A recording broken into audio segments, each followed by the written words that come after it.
in my mind that I could use for this, but something that God really laid in my heart. It was just powerful. I loved it. But, there is always a need somewhere and for someone. In Africa, there is a famine because the warlords take and burn all food that is shipped into Africa, and not because they need it. Every day we pass close friends, co-workers, or someone walking down the street that has no clue who Jesus Christ is, and we say nothing.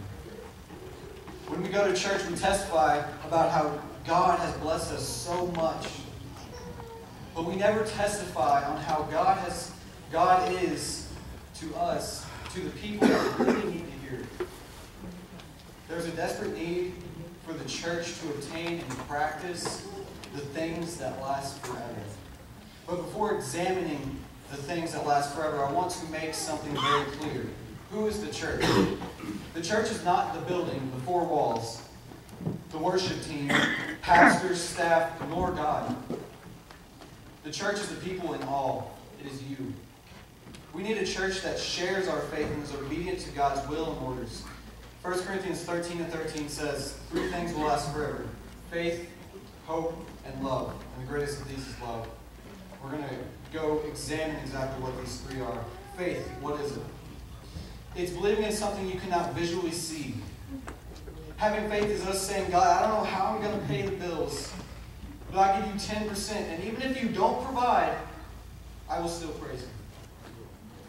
It's not only believing, but trust and obedience. Hope.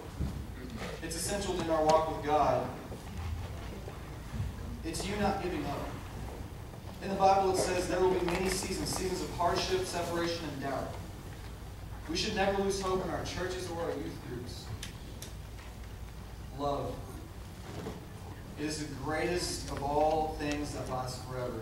1 Corinthians 13:4-7 explains exactly what this love is. Love is patient and kind. Love is not jealous or boastful or proud or rude. It does not demand its own way. It is not irritable. And it keeps no record of being wrong. It does not rejoice about injustice, but rejoices whenever the truth wins out. Love never gives up, never loses faith. It's always hopeful and it endures through every circumstance. God's love is perfect. What more could we even ask for? Love is the cross. It's even though you sin every day, knowing it's wrong, He still forgives you. It's the nails and the crown of thorns that was so brutally placed on Jesus Christ. It's the spit, the stripes, and Jesus rising. It's the breath you breathe every single second. Now that we understand the basics of what lasts forever, why is it essential? It is essential because faith, hope, and love is all we need to do the work we were set here to do. Jesus talks to the woman caught in adultery. John 8:11. No, Lord, she said. And Jesus said, neither do I. Go and sin no more. This pertains to us as Christians because we were once sinners and we were made new. Even though she was caught in act of adultery and it seemed like a terrible sin, it was not, because in Romans 6:23 it says, the wages of sin is death, implying that all sin is equal. Jesus Himself said, go and sin no more. Go where? Well, in Acts 1:8, it says we will obtain a power and be His witnesses to the ends of the earth. That's where we go.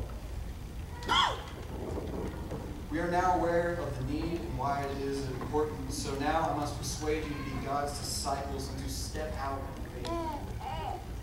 We need to have hope in our youth groups, our church, and even more hope in drive seasons. I feel like now we have lost so much hope in our youth groups. It's ridiculous. I hate seeing it. It burdens my heart. I'm afraid of the little hope we have in our youth groups because who is the church in 20 years? It's the youth. The youth of today is the church in 20 years. No youth, no church. Express godly love to your youth. Show people how amazing God's love is through your testimonies. Because if you love your friends, family, and coworkers, you really enjoyed having them. And this concludes my message. But keep these things dear to your heart because it's all you need. Paul was locked in a jail. Many of us us would have lost hope. We lose hope when we're barely off for paying our bills. But Paul was in jail. Think about that. I'm done.